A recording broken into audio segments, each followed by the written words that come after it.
We all have voices in our heads, right? Sometimes they're positive and rooting us on, and other times they're destructive and filled with self doubt. Well, the new Netflix series, Eternally Confused and Eager for Love, shows us a young man who just can't seem to find someone who'd want to date him, and the sarcastic voice in his head is only complicating matters.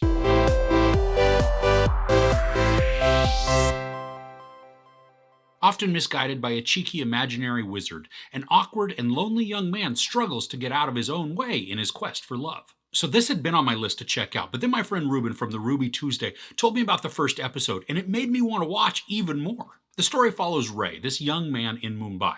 He lives at home with his parents, who appear to be very well off. He has a steady job, not many friends, and then there's an ever-present voice in his head that supposedly is the voice of a comic book wizard from his childhood. While the voice gives advice, it's not always wise. And then when this is combined with his own self-doubt, Ray turns mildly awkward situations into cringeworthy exchanges. Now, there's a movie that came out last year that I saw at South by Southwest that has a very similar premise as this show, and that was called Violet, where a woman has an inner voice that's pretty self-destructive. Now, that one's not a comedy, but it is worth checking out. I think it's on Showtime right now. But this Netflix series is clearly a comedy, with a little drama thrown in to keep the story engaging.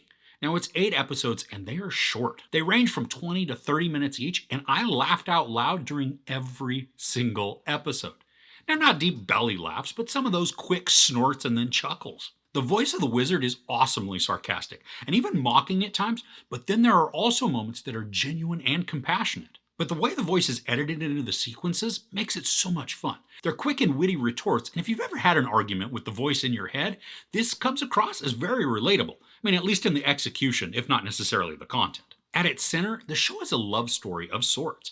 Ray is searching for love, but he's so awkward and in his own head that he ends up sabotaging most interactions, and sometimes even innocently. He says the wrong things, but doesn't mean it in the way that it comes out of his mouth. This makes it even more relatable, as I'm sure we've all said something that sounded like it would be one way in our head, but wasn't received just how we thought. The cast works off of each other so well. In addition to Ray and his wizard, there's Rhea, who's a longtime friend of Ray. Now, she is compassionate towards him, and she tries to help him by inviting him to events, but she also calls him out on his crap at times. Their chemistry made me root for them to get together, because they just seemed like they'd be such a great match for each other. But that chemistry also makes for a very passionate dynamic, as they don't pull many of their punches. Ray's work friend Varun is a bit of a pig and even an idiot, who he's typically filled with terrible advice for Ray, but he's also funny because of how dumb he can be. We get to meet Ray's parents also, and they are hilarious in their interactions with him. Now, sometimes they're sweet and other times intrusive, but it's the conversations and then those disconcerted looks that his father gives that make the whole triangle work. There are some other characters that Ray interacts with. Now, some are potential love interests, and one is just this antagonist to Ray. Kamal dislikes Ray pretty much from the moment that she sees him, which is then funny for any future interactions because Ray just has no idea why she's this way towards him. And each time he tries to make it better, it backfires. The editing in this is quick and effective, keeping the narrative progressing, but also keeping the focus on Ray and his progress. And with such short episodes, it's easy to not be able to convey a full story with character development, but the show uses the short time deftly, making each moment reinforce Ray's journey. I was enthralled in his love story, or lack of love story. We see a guy who's genuinely in search of connection, and I love the pursuit. But it's so sad to watch the self-sabotage that takes place, even if it's unintended. And I think that's where this show really thrives, aside from the comedy. The writing creates deep moments of self-reflection that dive into Ray's psyche and his motivations. And there are more than a few wonderful conversations that Ray has with his wizard that just really begin to identify the reasons for Ray's mindsets. There is some effective commentary that is raised here. I think beyond just the laughs that the show provides, it also creates some space for introspection.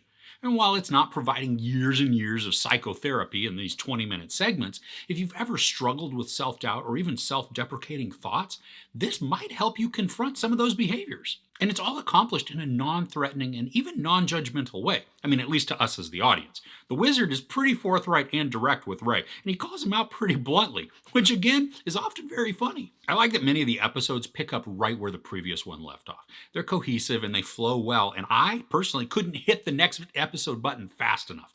I was drawn to Ray with his charisma and his awkward charm. Now sure, he makes a ton of mistakes. He says some stupid things, and he can even be a bit whiny as he tries to figure out who he really is and what he really wants. but all of that works together to create a character that I want to see succeed. When we reached the final episode of the season, we yelled at the TV because the resolution is not the one that we had hoped for, but it also will help set up season 2 for, I think, some wildly awkward storytelling. So, all in all, Eternally Confused and Eager for Love is sweet, endearing, and even hilarious. I mean, the conversations between Ray and his wizard are pointed, witty, biting, wise, and then even touching. The series effectively creates a narrative that is swift moving, but not rushed. I became incredibly invested in Ray's search for a meaningful relationship and could relate at times to his internal struggles with self doubt. The comedy works and the characters have great chemistry, making for a very bingeable watching experience. There's sex, a little nudity, a ton of profanity, and just a bit of violence. I give Eternally Confused and Eager for Love 4.5 out of 5 couches. So, what's a good comedy series you've seen recently? Let me know in the comments below. If you enjoyed this review, please give it a like. Also, don't forget to share and subscribe. I'm Chris. This is Movies and Munchies. Thanks for couching with me.